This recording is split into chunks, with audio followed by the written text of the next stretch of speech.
നമസ്കാരം. നമസ്തേ സ്വാമി, നവഗ്രഹങ്ങൾ എന്ന് പറയുന്നുണ്ട്. നമ്മളിപ്പോൾ സയൻറ്റിഫിക്കലി നവഗ്രഹങ്ങളിൽ ഇപ്പോൾ പ്ലൂട്ടോയെ എടുത്തു മാറ്റി. അപ്പോൾ നമ്മുടെ ജാതകവശ എന്താ അതിൽ വന്ന് ഒരു ജാതകവശാൽ അത് പറയുമ്പോൾ ഈ നവഗ്രഹങ്ങളെ മാത്രം അടിസ്ഥാനപ്പെടുത്തിയല്ല നമ്മൾ ഒരു ജ്യോതിഷ പ്രവചനം വരുന്നത്. അവിടെ പ്ലൂട്ടോ വരുന്നുണ്ട്, ഇന്ദ്രൻ വരുന്നുണ്ട്, വരുണം വരുന്നുണ്ട്. ഇങ്ങനെ ആദിത്യാദി നവഗ്രഹങ്ങൾ കൂടാതെ അഷ്ടാവിംശതി നക്ഷത്രങ്ങളും ഇന്ദ്രൻ, വരുണൻ, പ്ലൂട്ടോ എല്ലാം ക്രോഡീകരിച്ചിട്ടാണ് അതിൻ്റെ ഒരു ഫലം നമുക്ക് പറയാൻ പറ്റുള്ളൂ. ഇവരെ ഒന്നും മാറ്റി നിർത്താൻ പറ്റൂല. മനസ്സിലായില്ലേ? പിന്നെ ജനനം ചോദിച്ചില്ലേ, നേരത്തെ എന്നോട് ചോദിച്ച ഒരു കാര്യമാണ്.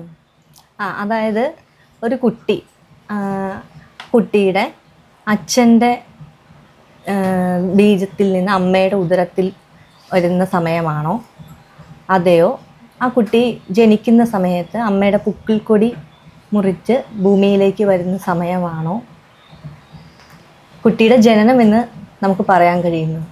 ഇല്ല, എൻ്റെ അറിവനുസരിച്ച്, ഞാൻ വിശാലമായൊരു അറിവിൻ്റെ ഉടമസ്ഥനൊന്നും അല്ല, എന്നാലും എൻ്റെ അറിവെന്ന് വെച്ചാൽ ഈ ആദ്യം നമ്മൾ നേരത്തെ ശേഷൻ്റെ കാര്യം ഒരു എപ്പിസോഡിൽ പറഞ്ഞതുപോലെ നമ്മളൊരു പുരുഷൻ്റെ ബീജം സ്ത്രീയുടെ യോനിയിലേക്ക് പതിക്കുന്ന സമയം, അതിനാണ് ഏറ്റവും നല്ല ഒരു സമയം. സേകമുഹൂർത്തം എന്നൊക്കെ പറഞ്ഞ് നിശ്ചയിച്ച് സ്ത്രീ പുരുഷ ബന്ധം സ്ഥാപിച്ചിട്ട് ആ സമയം കുറിച്ച് വെച്ചിട്ട് ജാതകം കുറിച്ചാൽ അത് ഏറ്റവും ഫലം ഉത്തമമായിരിക്കുമെന്നാണ്. അത് ഇന്നത്തെ കാലത്ത് പലർക്കും നടക്കാൻ സാധിക്കാത്തത് കൊണ്ടാണ് ആ കുട്ടി ജനിച്ച് ആ കുട്ടിയുടെ ശിരസ് കാണുന്ന സമയം കറക്റ്റ് കാണിച്ചാൽ അവിടെയും വെച്ച് നമ്മൾ ജാതകം ഗണിക്കാറുണ്ട്. ഇത് കഴിഞ്ഞ് മൂന്നാമത് ചിന്തിക്കുന്നതാണ് ആ പൊക്കിൾ കൊടി മുറിക്കുന്ന സമയം. ഇത് ഏതാണ് നമ്മൾ ഉൾക്കൊള്ളുന്നതനുസരിച്ച് ഫലം അതനുസരിച്ചിരിക്കും. ഏത് വേണമെങ്കിലും നമുക്ക് നിശ്ചയിക്കാം. അത് ഓരോ ജ്യോത്സ്യൻ്റെയും കഴിവിൻ്റെ പരമാവധി.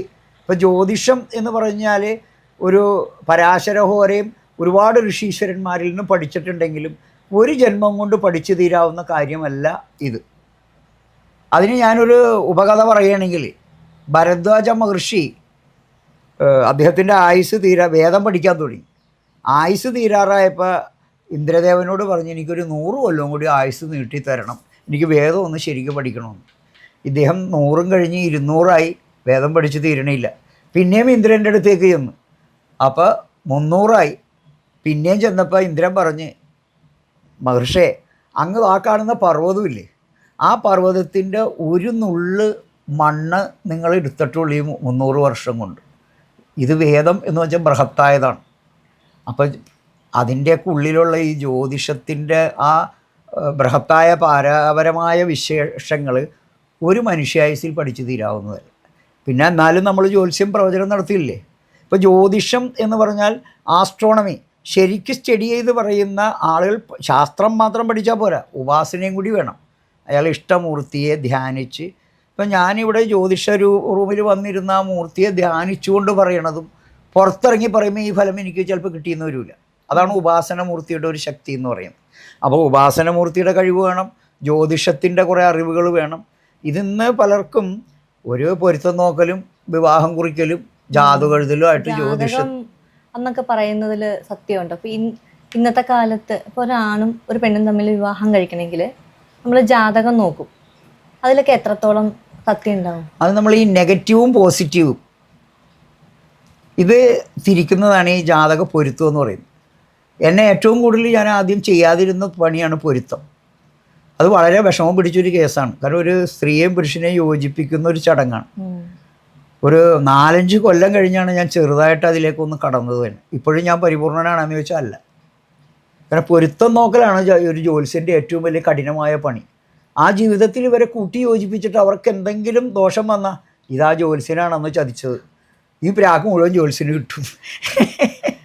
അപ്പോൾ 10 പൊരുത്തത്തിൽ വിവാഹം കഴിച്ചാലും 10 പൊരുത്തം ആർക്കും കിട്ടാറില്ല. ഞാൻ പറയും 10 8 10 9 എന്നൊക്കെ പറയും. പക്ഷെ ഇതിൽ ഏറ്റവും വലിയ പൊരുത്തം മരിച്ചുപോയ ഗോപാലകൃഷ്ണ സാറ് പറഞ്ഞതാണ്, മനപ്പൊരുത്തമാണ് ഏറ്റവും വലിയ പൊരുത്തം. നമ്മളൊരു സ്ത്രീയെ കണ്ട് അവരുമായിട്ട് കൂടുതൽ സംസാരിച്ച് അങ്ങോട്ടും ഇങ്ങോട്ടും ഒരു ഇപ്പോൾ ഫോണിൽ കൂടി ഇപ്പോൾ നിശ്ചയം കഴിഞ്ഞപ്പോൾ നിശ്ചയത്തിന് മുമ്പ് അതിൽ ഫോൺ എഴുതുന്നുണ്ട്. അപ്പോൾ അങ്ങനെ സംസാരിച്ചിട്ട് നിശ്ചയം കഴിഞ്ഞാൽ ഇവർ തമ്മിൽ യോജിക്കാത്തതാണ് ഈ വിവാഹം നടത്തരുതെന്ന് ഞാൻ പറയുള്ളൂ. നിശ്ചയം കഴിഞ്ഞു പോയല്ല എന്നും പറഞ്ഞാൽ കുരിശെടുത്ത് തലയിൽ വെക്കേണ്ട വല്ല കാര്യമുണ്ടോ? അപ്പോൾ അതുകൊണ്ട് മനപ്പൊരുത്തം എന്ന് പറയുന്നത് വലിയ പൊരുത്തമാണ്.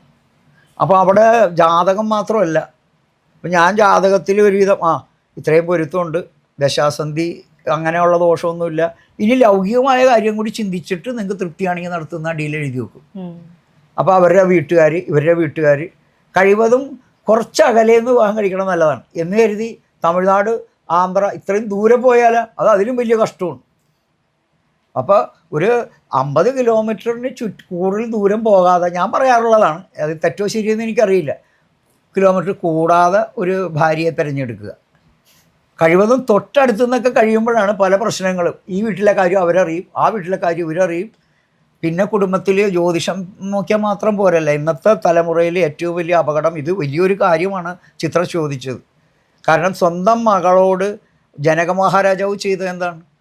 എല്ലാ ദാനങ്ങളും സ്വർണങ്ങളും ഗോക്കളും ഒക്കെ കൊടുത്തിട്ട് ഇനി നിൻ്റെ അച്ഛൻ ദശരഥ മഹാരാജാവാണ്, എന്നേലും കൂടുതൽ സ്നേഹിക്കാൻ ദശരഥ രാജാവിനെയും കൗസല്യ മാതാക്കളെയൊക്കെ സുമിത്രയൊക്കെ സ്നേഹിക്കാൻ പറഞ്ഞാണ് വിടുന്നത്.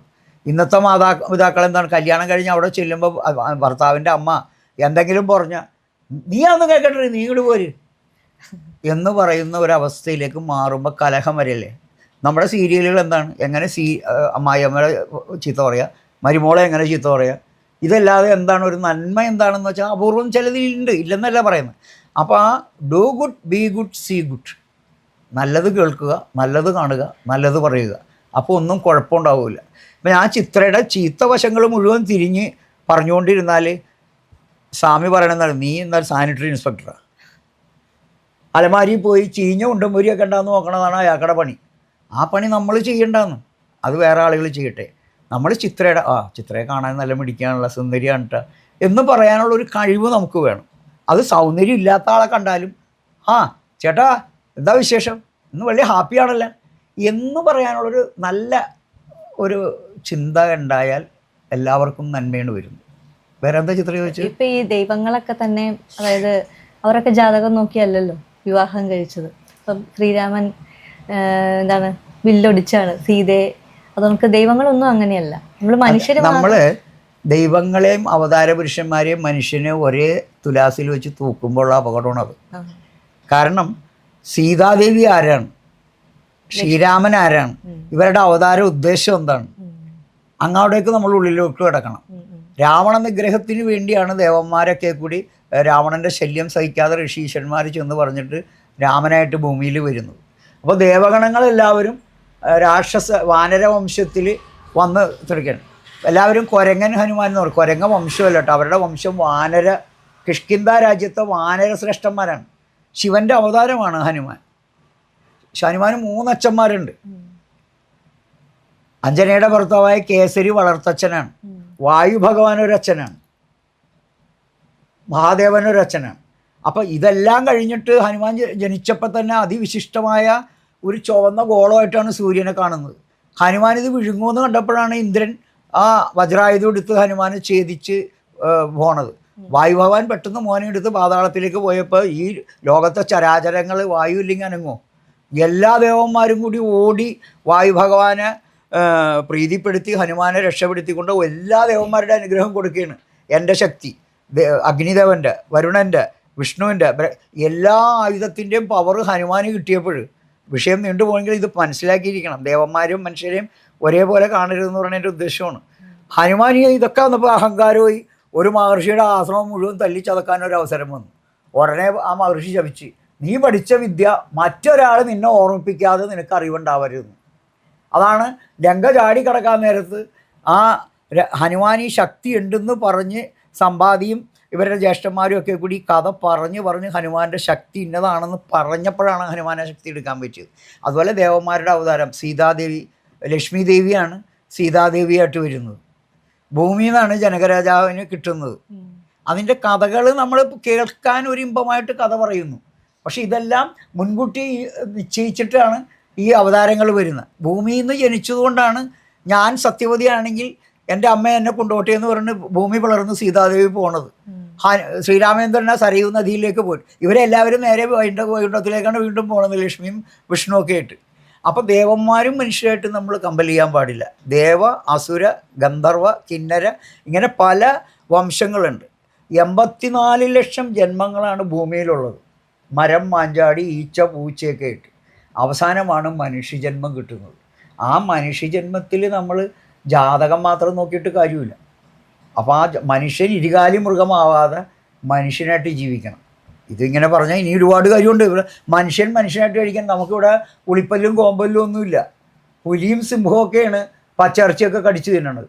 ആ നമ്മളാണ് ഈ സസ്യാഹാരം കഴിക്കേണ്ട പല്ലിൻ്റെ ഇടയിൽ കൂടി ഈ ചിക്കനും മട്ടനും ഒക്കെ കുത്തി കയറ്റി കഴിക്കുമ്പോൾ പ്രഷർ, ക്യാൻസർ, ഷുഗർ, കുറേ ഇറെന്നും പറഞ്ഞ് ഇംഗ്ലീഷിൻ്റെ രോഗങ്ങൾ ഇങ്ങനെ കൂടും.